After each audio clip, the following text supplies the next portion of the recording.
Hello friends, welcome to all of you in the defence classes. तो दोस्तों कैसे हैं आप सभी? बढ़िया चल रहा है? चलिए ठीक है। और पढ़ाई लिखाई कैसी चल रही है? ठीक है।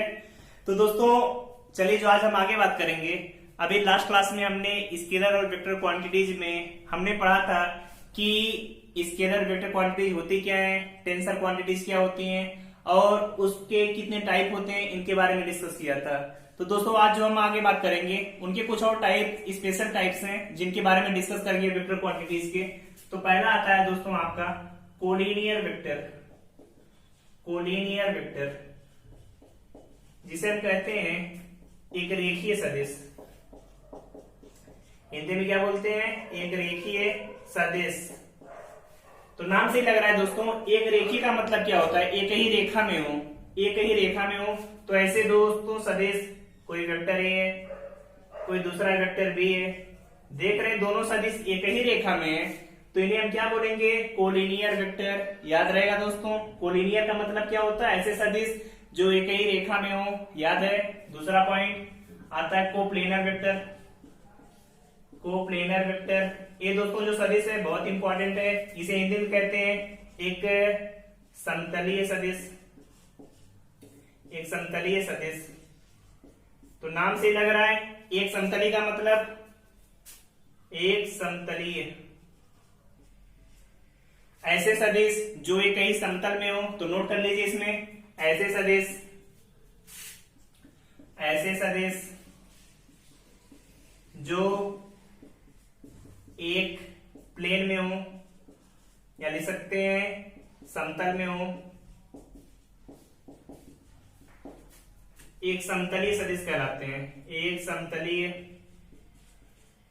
सदिश कहलाते हैं। याद रहेगा दोस्तों, those vector which are in a single plane या सेम प्लेन में, those are called coplanar vectors. याद रहेगा। फिर इनके बारे में बात करें कि समतली का मतलब क्या होता है। तो दोस्तों पहले डिस्कस करते हैं जो समतल है इसका मतलब क्या है। तो आप सभी ने जब कोऑर्डिनेट एक्सिस पढ़ते हैं 3D में, ये किसमें? 3D में। तो 3D में आप देखते हैं तीन प्लेन होते हैं, एक्स वाई जेड। इस प्लेन को बोलते हैं एक्स वाई प्लेन, इसे बोलते हैं वाई जेड प्लेन, इसे बोलते हैं जेड एक्स प्लेन। ये आपका एक अलग प्लेन है, एक अलग प्लेन है, एक अलग प्लेन है। अब बात करें अगर पहली कंडीशन इसमें, जब टू वेक्टर्स हों, टू वेक्टर्स का मतलब दो सदिश दिए हों। अगर कहीं पर आपको दो वेक्टर दिए गए हैं तो एक प्लेन में होंगे नहीं होंगे, इनके बारे में डिस्कस करते हैं। तो सपोज किया दोस्तों हमने दो मार्कर लिए जिन्हें एक प्लेन में आप रखते हैं दोस्तों। तो देखेंगे दोस्तों, इन मार्कर को आप किसी भी कंडीशन में रखें, इन मार्कर को किसी भी कंडीशन में रखें, ये कई प्लेन में आ रहे हैं। देखिए दोस्तों ये कई प्लेन में, इन्हें किसी भी एंगल पे रख लें फिर भी ये कई प्लेन में आ रहे हैं। तो दोस्तों ऐसे सदिश, अगर दो सदिश हैं तो हमेशा ये कई प्लेन में आ रहे हैं। तो याद रखिएगा इन्हें, इनके बारे में, two vectors are always collinear, यानी सकते हैं कोप्लेनर, कि दो सदिश हैं ये हमेशा क्या होंगे? एक समतली होंगे। ये दोस्तों आपके एग्जाम में जो आपके एमसीक्यू टाइप के क्वेश्चन, बहुविकल्पी क्वेश्चन होते हैं, उनमें पूछे जाते हैं कि कहीं पर दो सदिश दिए गए हैं तो वे एक समतल में होंगे नहीं होंगे, हो भी सकते हैं नहीं भी हो सकते हैं। तो याद रखिएगा कि दो सदिश हैं तो ये हमेशा कोप्लेनर होंगे। हिंदी में नोट कर लीजिए, दो सदिश हमेशा एक समतलीय होते हैं, हमेशा एक समतलीय होते हैं। याद रहेगा दोस्तों। फिर दूसरा पॉइंट इसमें आता है, अगर थ्री वेक्टर दिए हों तो फिर क्या कंडीशन आएगी कि तीन सदिश हैं एक प्लेन में होंगे नहीं होंगे। तो आप सभी बताइए, अगर आपके पास तीन सदिश हैं, तीन वेक्टर हैं, तो वे एक प्लेन में होंगे कि नहीं होंगे? सोचकर बताइए सभी, क्या आंसर है आप सभी का? होंगे या नहीं होंगे? होंगे नहीं होंगे। तो चलिए देखते हैं कि आपके पास तीन वेक्टर दिए हैं तो उसके लिए क्या कंडीशन होगी। तो दोस्तों याद रखिए कि अगर तीन वेक्टर या तीन मार्कर आपके पास ऐसे यहां पर दिए गए हैं, तो दोस्तों देख रहे हैं प्लेन में दिए हैं, एक प्लेन में आ जा रहे हैं। लेकिन अगर हम एक को परपेंडिकुलर कर दे रहे हैं। तो देख रहे हैं दो सदिश तो प्लेन में है, लेकिन ये तीसरा वाला इस प्लेन में नहीं, बाहर की तरफ जा रहा है। तो इसका मतलब अगर किसी एक एंगल पे हैं तो प्लेन में हो भी सकते हैं, लेकिन अगर हम परपेंडिकुलर एक को कर दें तो प्लेन में नहीं है।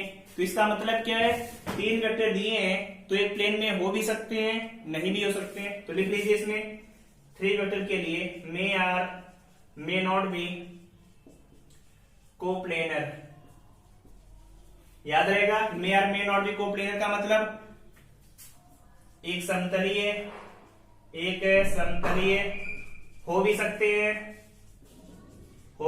हैं और नहीं भी। याद रहेगा दोस्तों, इसका मतलब क्या है कि अगर 3 वेक्टर हैं तो वो कोप्लेनर हो भी सकते हैं, नहीं भी हो सकते हैं। ये भी क्वेश्चन एग्जाम में पूछा जाता है, तो ये पॉइंट याद रखिएगा। तीसरा जो दोस्तों आता है, तीसरे का नाम है आपका, आपने कोलिनियर पढ़ लिया, कोप्लेनर पढ़ लिया, इसके बाद तीसरा है कनकरेंट वेक्टर। कॉनकरेंट वेक्टर जिसे हम क्या कहते हैं, संरेखीय सदिश। आप सभी हिंदी में रखने की बजाय इंग्लिश में याद रखिएगा। इंग्लिश में सिंपल है कॉनकरेंट वेक्टर। नाम से पता चल रहा है कॉनकरेंट का मतलब क्या होता है, ऐसे सदिश जो एक ही बिंदु से होकर जाते हैं। जैसे हमने 3 फोर्स को रिपीट किया, F1 F2 F3। देख रहे हैं जो तीनों सदिश हैं आपके एक ही पॉइंट से होकर जा रहे हैं, तो ऐसे सभी सदिश जो एक ही बिंदु से होकर जाते हैं वो सभी क्या कहलाते हैं, संरेखीय सदिश। तो ये सभी दोस्तों सदिश के टाइप हो गए कि वेक्टर कितने टाइप के होते हैं, आपका कंप्लीट हुआ। अब हम पढ़ेंगे कि वेक्टर को जोड़ते कैसे हैं, घटाते कैसे हैं। तो चलिए दोस्तों इतना नोट करिए, फिर आगे डिस्कस करते हैं।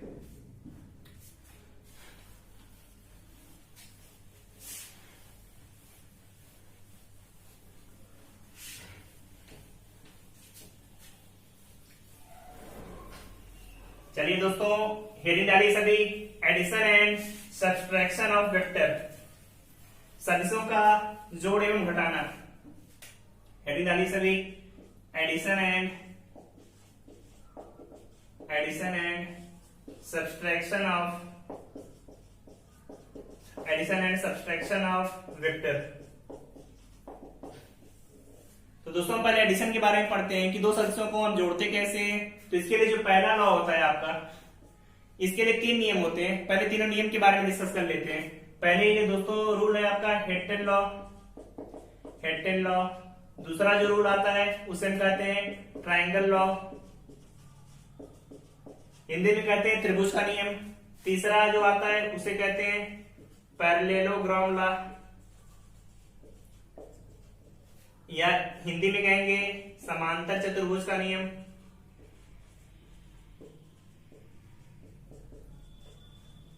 इसे बोलते हैं त्रिभुज का नियम। इसे क्या बोलेंगे, त्रिभुज का नियम। याद है। और या तो आपका हेड टेल का मतलब सिर, टेल का मतलब पूछ लो। अब इसे सिर पूछ का लॉ तो बोलेंगे नहीं, तो इंग्लिश में याद रखिए क्या बोलते हैं, हेड टेल लॉ। अब पहले जो हम डिस्कस करेंगे हेड टेल लॉ के बारे में, क्योंकि सबसे बेसिक और सबसे सिंपल होता है। तो चलिए स्टार्ट करते हैं हेड टेल लॉ।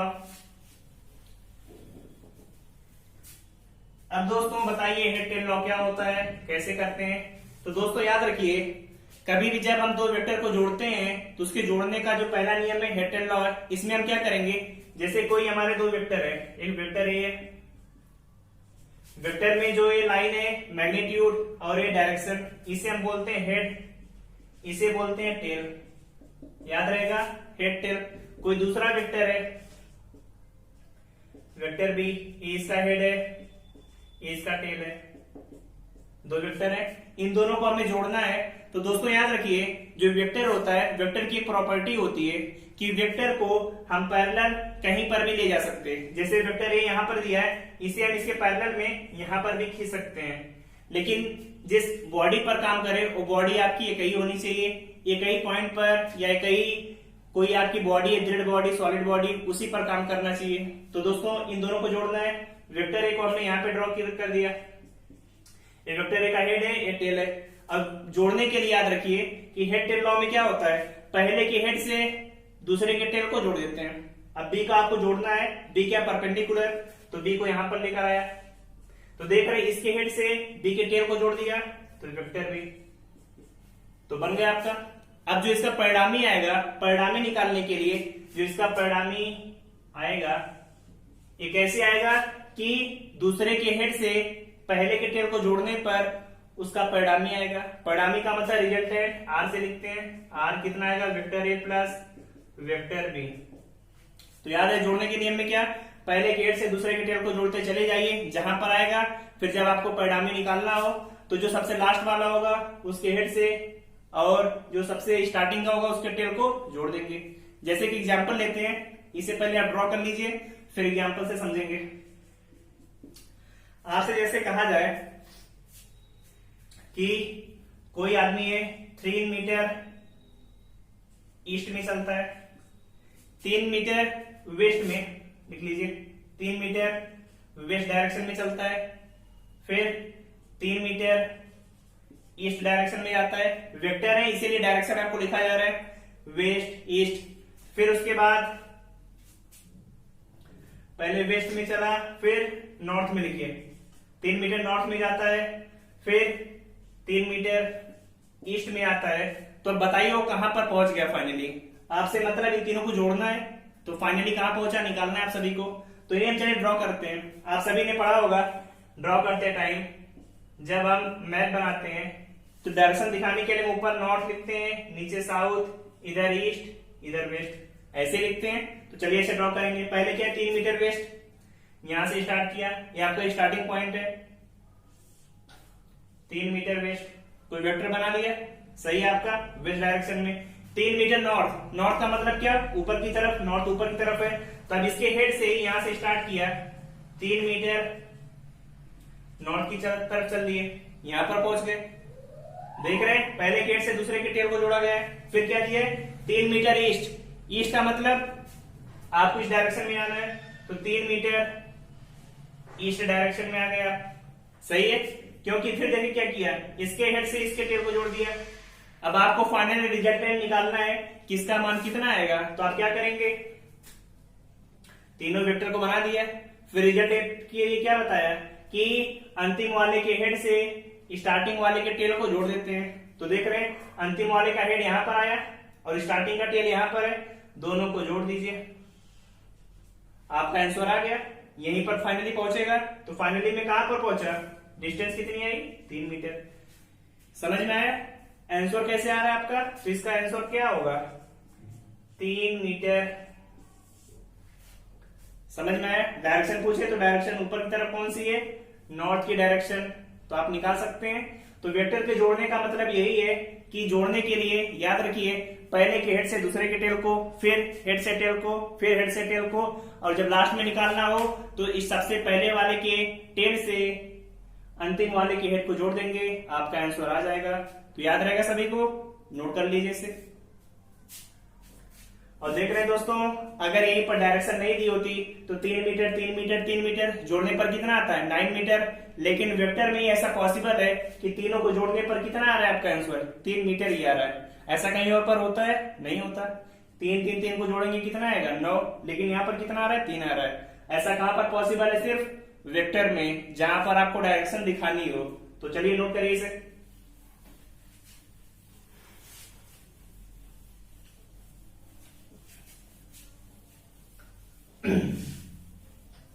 नोट कर लिया दोस्तों। अब एक प्रॉपर्टी आप सभी ने सुनी होगी। एक चीज बताइए, कहीं पर अगर vector A plus vector B लिखा है तो इसे हम क्या vector B plus vector A लिख सकते हैं या। तो दोस्तों नोट कर लिए इसे, vector A plus B equal to vector B plus A, इसे हम कहते हैं कॉम्यूटेटिव लॉ, या हिंदी में बोलते हैं क्रम विनिमय का नियम। क्रम विनिमय का नियम। किन्हीं भी दो वेक्टर को जोड़ेंगे तो याद रखिएगा हमेशा कॉम्यूटेटिव लॉ को फॉलो होता है। अब जो वेक्टर को जोड़ने का दूसरा तरीका होता है जिसे हम कहते हैं ट्राइंगल लॉ, या हिंदी में कहते हैं त्रिभुज का नियम।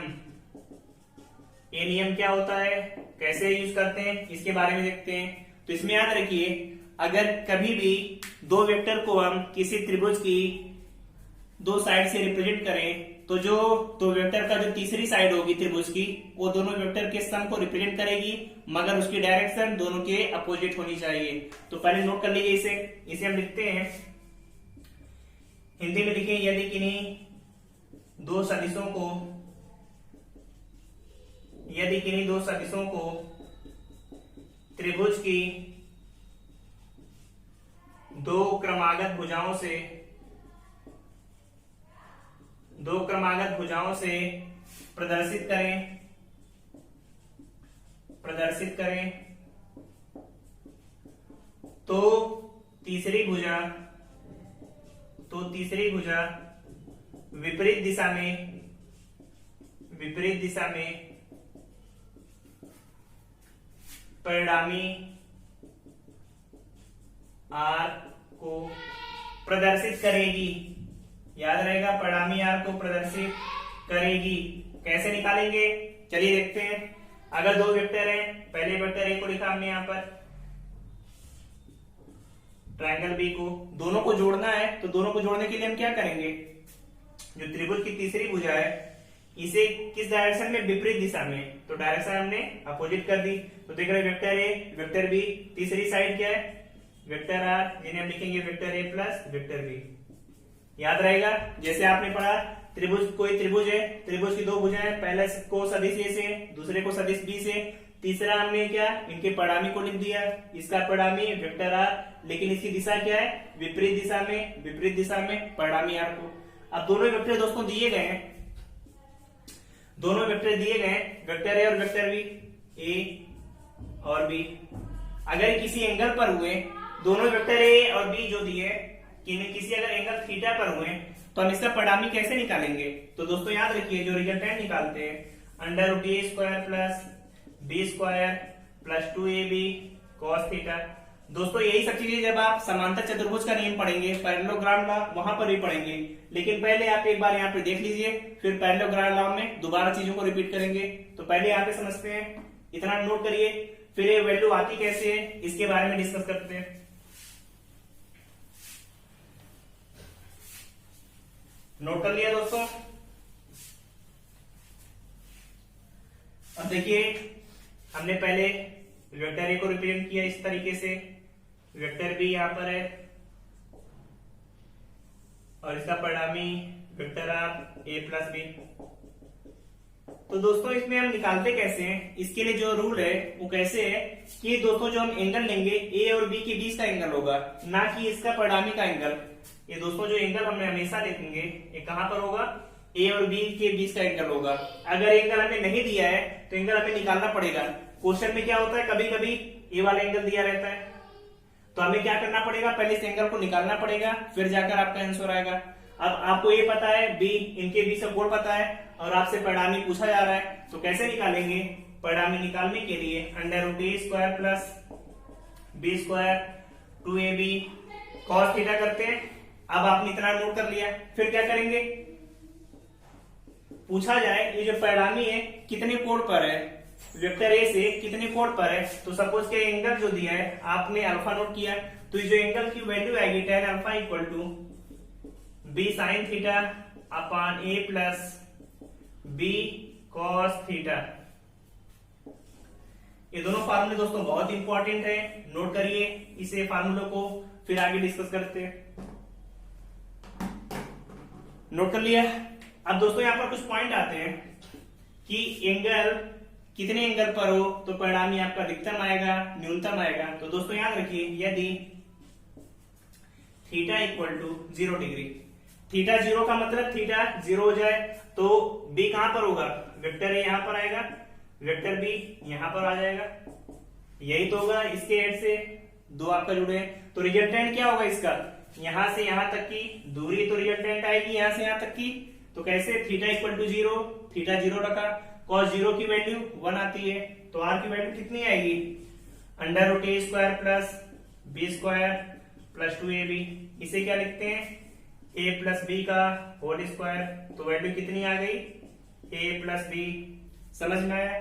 दूसरा केस, यदि थीटा 180 डिग्री हो जाए, तो आप सभी को पता है cos 180 की वैल्यू -1 तो यहाँ पर -2ab आएगा।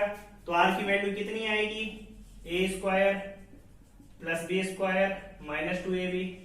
इसे लिखेंगे √a - b का होल स्क्वायर, ये बराबर आ जाएगा a - b। सही है। तीसरे केस में यदि थीटा = 90 डिग्री, मतलब a ऐसे आपका, b सीधे 90 डिग्री पे आ जाए, फिर कैसे निकालेंगे उस केस के लिए याद रखिए r की वैल्यू cos 90 0 हो जाएगा, तो r की वैल्यू √a² + b²। समझ में आया दोस्तों कैसे निकाली वैल्यू? तो नोट करिए इसे, फिर आगे डिस्कस करते हैं कि कैसे आगे सॉल्व करेंगे इसमें। नोट कर लिया?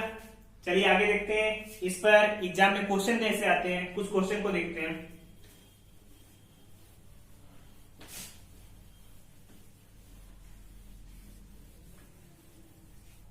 चलिए क्वेश्चन लो लेते हैं। एक वेक्टर को ये दिया है, इसकी वैल्यू है 10। कोई दूसरा वेक्टर है, वेक्टर बी, इसकी भी वैल्यू 10 दिया है, और दोनों के बीच का ये जो एंगल दिया है यहाँ पर, ये दिया आपको 30 डिग्री। ए की वैल्यू 10 है, बी की वैल्यू 10 है, लेकिन जो एंगल है 30 डिग्री दिया है, और आपसे पूछ रहा है परिणामी आर का मान कितना होगा। तो आप कैसे निकालेंगे, निकाल कर बताइए आंसर कितना आएगा। तो दोस्तों क्या करेंगे, पहला काम, ए और बी का एंगल हमेशा 20 का तो लेते नहीं है, एंगल किधर का लेते हैं, पीछे वाला। यहाँ पे 30 है, तो एंगल यहाँ पर कितना आएगा, 60 आएगा। एंगल आपको पता है, ए पता है, बी पता है, फार्मूले में रखिए कितना आएगा, a² 10 का स्क्वायर, b का स्क्वायर 10 का स्क्वायर, 2 10 b 10 cos 60। cos 8 की वैल्यू 1/2 होती है, 2 से तो 2 कट जाएगा, आंसर कितना आया 100। यहाँ पर भी 100, तो √300 वैल्यू लिख सकते हैं 10√3। समझ में आया, रिजल्टेंट की वैल्यू आ गई 10√3। अब अगर आपसे पूछ ले ये जो एंगल बन रहा है कि ये जो परिणामी आ रहा है आपका, ए यहां से कितना एंगल बना रहा है, एंगल की वैल्यू आपसे पूछी गई है, तो एंगल की वैल्यू आप निकाल कर बताइए कि एंगल की वैल्यू कितनी आ रही है। तो कैसे निकालेंगे, आप सभी को फार्मूला पता है, tan α = b sin θ / a + b cos θ। और इसका आंसर आप एंगल का कमेंट बॉक्स में बताइए, जो भी आपका आंसर आए। फिर आगे हम डिस्कस करेंगे नेक्स्ट क्लास में कि पैरेललोग्राम लॉ क्या होता है, समांतर चतुर्भुज का नियम क्या होता है। दोस्तों बहुत इंपॉर्टेंट है, जो फार्मूले आपने पढ़े यहाँ पर उसे वहां पर भी डिस्कस करेंगे। फिर आगे हम पढ़ेंगे कि किसी वेक्टर को हम रिजोल्यूशन कैसे करते हैं, 2 भागों में तोड़ते कैसे हैं, और बहुत सी सारी चीजें हैं इसमें। तो दोस्तों आप सभी चैनल को लाइक करिए, शेयर करिए, सब्सक्राइब करिए, और कोई भी डाउट हो तो आप सभी पूछ सकते हैं। दोस्तों all the best, bye bye, thank you.